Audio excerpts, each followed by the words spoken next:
Hello everyone, today I'll be talking a bit about installing software ready to begin your programming journey, though I'll also be talking about how to create your first program. Don't be too concerned yet with how the program is laid out, I will get to that shortly, but first I will introduce you to NetBeans, which will be the software that we will be using for these tutorials. To begin, go to the netbeans.org website. If you can't find it, just type NetBeans into your Google prompt and the page should show up. You'll be shown a page listing the various products that NetBeans have, but the one we're concerned with is the NetBeans IDE. On the right hand side of the page should be a download button. Click on this button. You will then be shown a page listing the various bundles that contain different programming languages. If all you want to learn is Java, by all means choose the first one. If there are languages you would like to learn later on, which will be delivered in a later tutorial, then you may like to choose the All option on the far right. To select the download, click the download button on the Java SE if Java is all you want to learn. Otherwise, click the download button under the All heading. I will download this Java package myself and I'll get back to you once I have finished downloading. We are now ready to begin installing the software. Open the file that you have just downloaded and on the first screen, click Next. Accept the license agreement by clicking Next again, but first check the checkbox and then click Next. If you would like to install the software in the default location, leave the fields as they are. If you don't know what they mean or what to do with them, just leave them as they are and they should be fine. Just click Next. If you'd like to check for updates, leave the checkbox checked. If you don't have an internet connection or you would not like to check for updates, just uncheck this box, then click Install. Once this is finished installing, I'll get back to you after this. I'll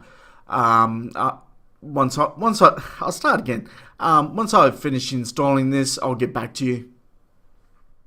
Okay, if now we have done everything right, we can now open NetBeans and begin programming.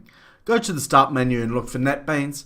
If everything goes to plan, you should have a similar screen to the one shown here. What we need to do is go to the File menu and choose New Project.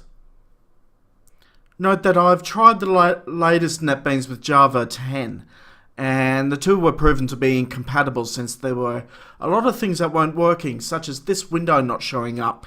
And so make sure you do what I do, and if you already have Java installed, make sure it is version 1.8 since that version is known to work.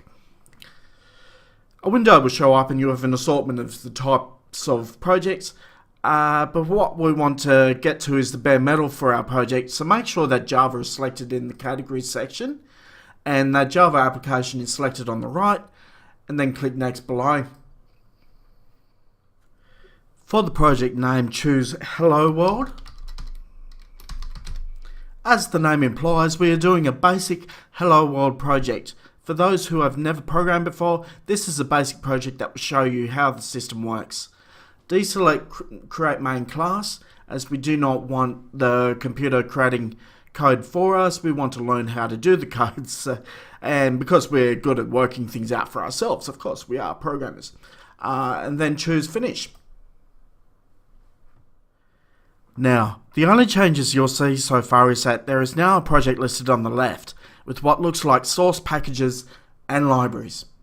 More explanation about that will be given in the next tutorial, but for now, we are mainly concerned with getting our first project up and running. Right click on source packages and then follow the new keyword and click Java class. What we've done here is tell NetBeans that we want to add some code to our project so that when we run our project it will have something to run. Every part of a project consists of what is known as classes.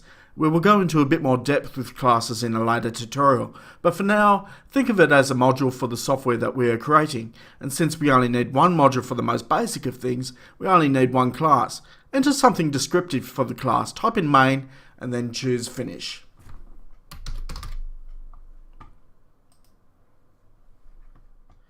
Now, as you can see, a new file has been added to the project on the left, and its contents shown on the right.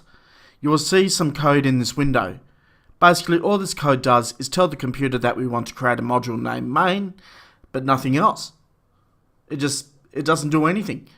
To do anything with our software, we need some code. So bear with me with the details for now, as they will be explained in the next tutorial. Type in what I type in here right now. So we want public static void main. Make sure you type exactly as what I'm typing here for it to work. I'll get you up to speed with the details in a later tutorial.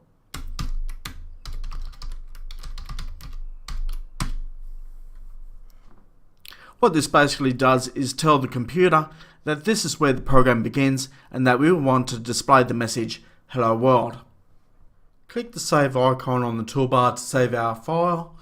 Then to run our application, click the play button on the toolbar.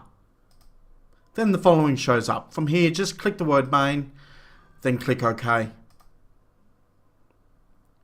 Then at the bottom of the screen you can see the words run, then "Hello World," which is what we wanted. Congratulations on your first program in Java. In the next tutorial, I'll take you through how to take input from the keyboard and turn your application into something more interactive. We've only done the simplest of all programs, but it takes us this far to truly appreciate doing things for the first time. Don't forget to subscribe to my channel, and I'll send up a new tutorial every week, so stay tuned and I'll look forward to the next video. Bye for now.